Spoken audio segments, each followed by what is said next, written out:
Rewriting Ragnarok Part 3. Welcome back to the third installment on the channel, where I rewrite God of War Ragnarok into an ultimate what-if scenario, altering the story and the gameplay. In this video, I'll be going through the specific events of when Atreus sneaks away from Kratos with Sindri for the first time, and also when Tyr, Mimir, Kratos, and Atreus go to Alfheim to seek out Groa's prophecy. We are approaching certain points of the story where I'm going to be making some very drastic changes to the game itself. But before I start talking about the story, let's talk about the gameplay first and the changes I'm going to make to that. Alright, real quick, in my previous part of this series, somebody made a genius level comment in the comment section, basically saying how, hey, you know how every weapon has an invade R1 attack?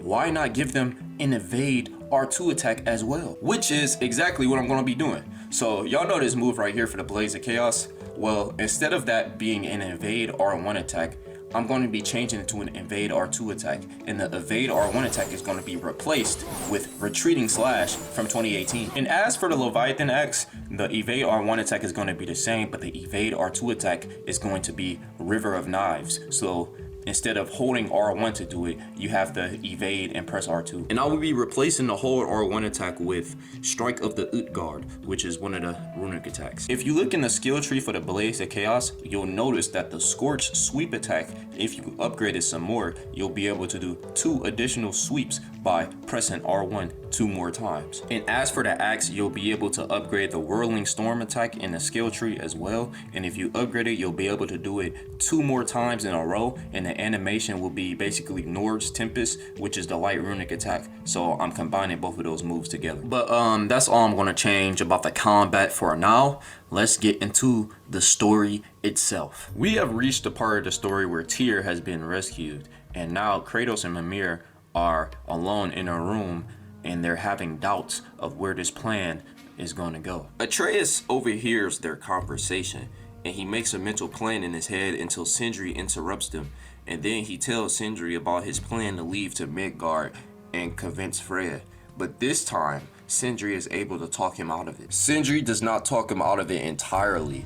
He just encourages him to wait on the plan, and for now, get a good night's rest. He reminds Atreus that we've only retrieved Tyr just now. They've only just got home, so we should wait and be patient and see what Tyr really becomes before we make a risky decision based on our doubts. Atreus will reluctantly agree, and he will proceed to walk inside of the house with Sindri to get a good night's rest. The camera will then transition into Kratos having another dream, but this one will be very brief. Kratos will see nothing but black, but he will hear his dead wife's voice again, saying that time is running out and there is much to do. But when she says this, he will hear faint screams all in the background. Kratos will wake up abruptly and disturbingly, but not as violent as the last time he had this dream. And once he is able to calm himself down, Mimir will ask him what did he dream about this time. But then Kratos will move his focus into the present and say, we must plan our next move. This is when the dinner scene will begin, and for the most part everything is the same, but except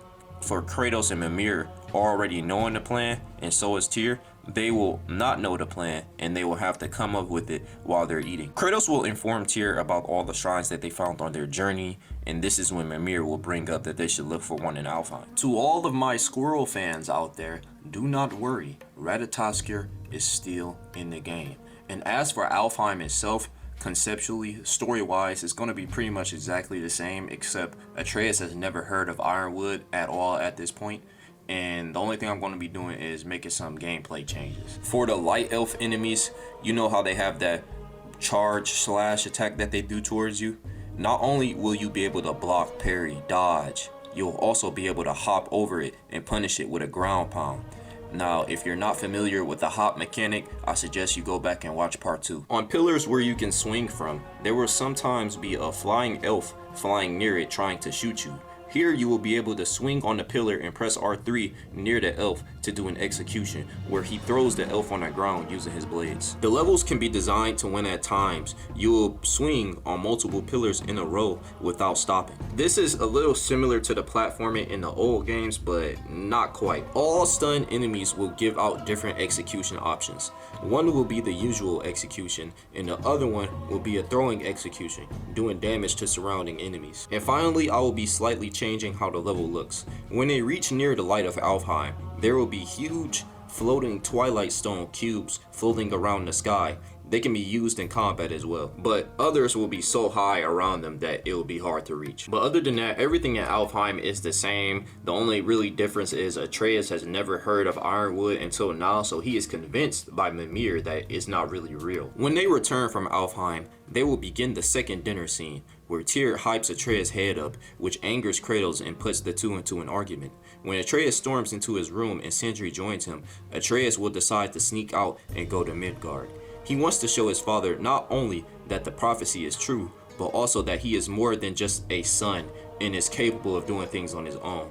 Sindri will still accompany him on his journey. And I know this may be a deal breaker for some people out there, but in the rewrite you will still have to play as Atreus. I know, it's bad. There's gonna be a lot of changes though. For starters, Atreus will be able to hop and punish opponents just like his father. Story-wise, dialogue-wise, and gameplay-wise, everything will be the same between Atreus and Sindri, except when they reach Jormungandr and he tells them Ironwood, Atreus will come to the realization that Ironwood is indeed real. Everything plays out the same until Atreus and Sindri reaches the shop, and when Sindri tries to fix it up and Atreus tries to hurry up and go look for Freya, Sindri will tell him to wait because he needs his help with something. Atreus at first will refuse, thinking that Sindri is just trying to distract him and trying to make him change his mind. Sindri then responds, "If your plan goes terribly wrong and Freya tries to kill you, will you simply let her do it? When face to face with danger, you have to have insurance.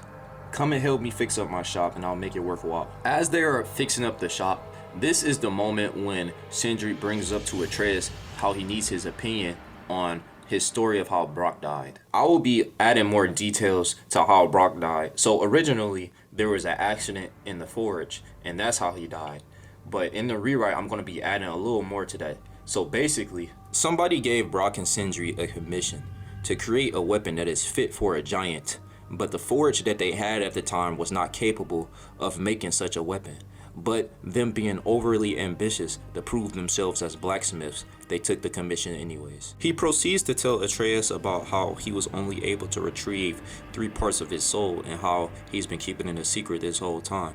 And then Atreus' reaction is pretty much the same. After they finish their heart-to-heart moment, they will also finish setting up the shop. And this is where Sindri will pull from his bag of tricks 5 silver arrows with a gold finish. Sindri will tell him that he got these from Svartalfheim and they are Draupnir arrows, which detonate on impact. If things go south, and I mean really south, use those very wisely. You only have 5. Sindri then continues to stay at his shop and not go any further with Atreus. When you make your way over to the Council of Valkyries, you will not be able to use those arrows in combat. When Atreus enters the Council of the Valkyries, he will not find Freya, but it will only be a trap. As he is looking around the area, seeing if he can spot Freya anywhere, he hears a wolf howling. He turns around and sees the same black wolf with purple eyes. The black wolf becomes hostile like last time, but this time there is no thunder to make it run away. Atreus will have a mini boss fight against the wolf, and the moveset will be the same as any regular wolf. Once you are able to get the best of this fight, the wolf will transform into a man. He will have the appearance of an Aesir. This man will be known as Vali, son of Odin, brother of Thor and Balder. He will know who Atreus and Kratos is, and he will reveal that he is here to avenge Balder. His appearance is also insane looking, just like Balder's. He will then say, "I hope fighting me as a wolf wasn't the limit of your abilities, because I want a real fight." His personality will also be similar to Balder's. Atreus will attack, and he will let him attack him, but it does nothing to his health bar or to him at all because his blows are weak. The Aesir will throw a punch at Atreus when he gets bored, which Atreus will be able to dodge. In that moment of time, everything will be black and white, and Atreus will be hit by an invisible punch which will cause a shockwave and will send him yards away. Atreus will begin to think to himself, how is he hitting me?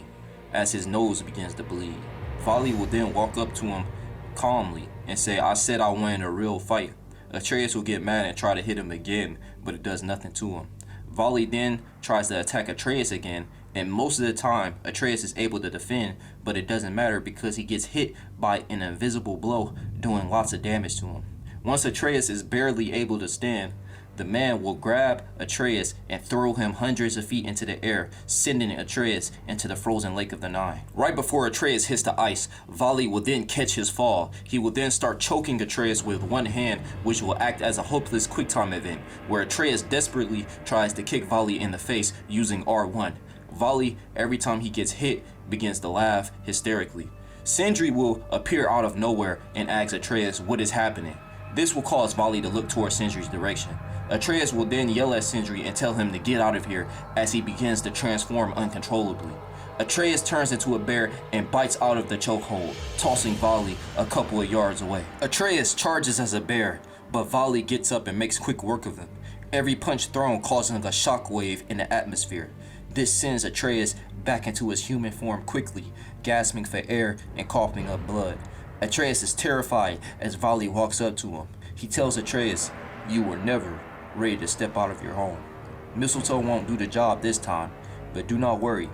I'll make sure your father keeps you company as you roam through hell." Atreus grabs a drop-near arrow and shoots it in the middle of Vali's head, and it instantly detonates and stuns Vali, causing a big wound. Atreus begins to take this opportunity to run away. Running off a primal instinct, he turns into a wolf and runs towards the direction of their old home. As he reaches near the frozen woodlands, he will hear barking behind him. Vali has reverted into his wolf form and is now chasing Atreus. Atreus is able to reach near the area of their home, specifically where Kratos and Baldur fought, quickly due to his tremendous speed as a wolf, but he will suddenly transform back into a human. In the rewrite, Atreus still cannot transform or control any of his animal transformations yet, but he is still able to transform into him when he's under a stressful situation or he is feeling a strong emotion. Atreus is able to stand and realizes where he's at. He's right next to where Kratos and Baldur fought. He looks around and does not see anyone anywhere and does not hear anything. But then suddenly out of nowhere, the black wolf jumps on Atreus and tries to bite him, but Atreus pulls out his magical shield on time. As he lays on the ground holding his shield up, Vali continues to snap at him as if he is just a wild animal. Atreus will struggle to pull out another drop-near arrow and stabs it in the neck of the beast. He lets go of the arrow and it detonates. The force blows Vali into the crater caused by Kratos and Baldur. You hear a faint weep of a dog transform into silence. Atreus begins to collect himself, wiping the blood from his nose. He makes haste and tries to use the portal to get back to Sindri's house until Kratos steps out of it. When Sindri saw the fight, he hurried back to the house and told Kratos that Atreus was in trouble in Midgard. Kratos will have a similar conversation with Atreus as the one when he returned from Ironwood, except Atreus won't say anything like "who's keeping you safe" because he has yet to see the prophecy. They will be interrupted by Hellwalkers, which you will have to fight as Kratos until Freya in her Valkyrie armor shows up. The boss fight will be the same as the original, but the end will be very different. When Freya tells Kratos every agony, she will stab him once again.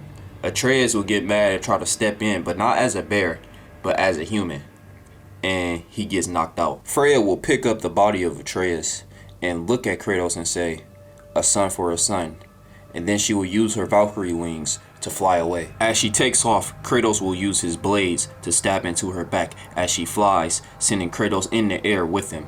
Kratos will yell at Freya, telling her to release his son. She causes Kratos to run into some trees, making him fall and lose his grip with the blades. When Kratos falls to the ground, he looks up and yells Freya, but he only sees a bird in the distance, slowly fading away. Freya and Atreus are gone. That will conclude the rewrite for today. Let me know what y'all thought about it so far. Part 4 will continue off as Kratos tries to save his son.